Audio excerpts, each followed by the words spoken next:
Well, after the weekend violence in Charlottesville, several cities have decided that they, too, are going to take down their monuments to the Civil War.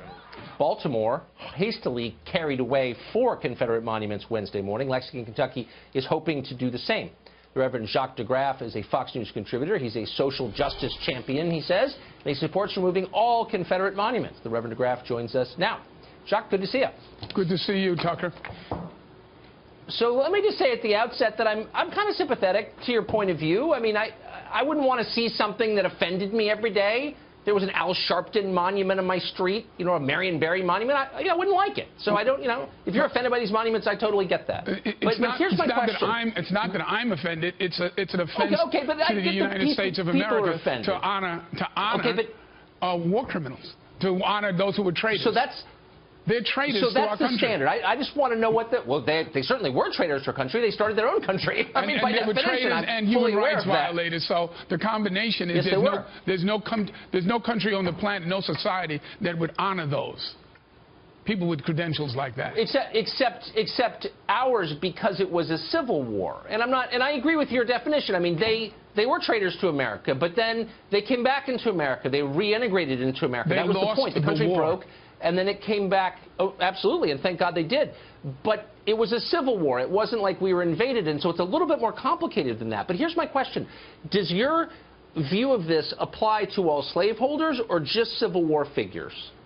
It's not just Civil War figures, but Civil War Confederate heroes and leaders are not to be honored in any shape, manner, or form as a societal imperative. And the fact that we're coming to our senses with the statues and with the stars and bars, the American swastika, they all must fall. We thought we had resolved this in Charlotte a couple of years ago. It's still not resolved, and so we're moving expeditiously in every form and fashion to complete the task of eradicating these symbols of hatred and division. Now, well, I actually think you've got to the issue of slaveholders. Can I say one thing? Just so you know, let me just inform you one thing. And I'm not even arguing with you. I'm just saying one of the reasons this hasn't been resolved is because the public is not for doing this. Only a small minority, only about a quarter of people polled yesterday in the United States thought that these monuments should come down. Over 60% said they should remain as historical remnants of an earlier age. So, like, you need to get the public on board before you do this. Wouldn't you agree? Well, at the height of the civil rights movement, there were a lot of people who said that you need to go slow, you need to take your time, and now the people who they were saying that to are American heroes. So sometimes heroes, just like the people in the Boston Tea Party, if you had polled Boston, there would have been people who said, why are you throwing our tea in the harbor? So sometimes people... Well, because it wasn't a democracy then. Wait, hold on. It was not a democracy. Well, hold on. No. We had... No. So you've given up on the idea of representative government, of voting for things? No, I haven't given up on anything. You think that... I haven't given up on anything. It sounds like you have. What I'm saying is that I understand that some people who champion social justice get it before the main society gets it. Just as some people in the Republican Party were slow to get that their president is dysfunctional. Okay. Yeah. Let's get back to the question of slaveholders, though, because I think this is a meaningful one. I think you make a more defensible point on the Civil War question, but what bothers me about the idea that all slaveholders need to be erased from American history is I think the issue is not being erased from history. It's being not celebrated. If you put your name on a building, you're being celebrated. Washington. Okay. Well, the city I live in is named after the founder of the country, the first president, whose plantation, which was populated by slaves, is right down the road at Mount Vernon.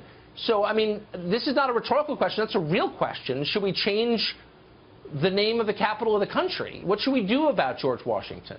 George Washington is not like a Confederate general. George Washington is the founder of a country and put his life on the risk, put his life on the line in order to do so. He was a flawed human being, but he created a great thing. He was part of a great creation that's self-perpetuating and self-correcting.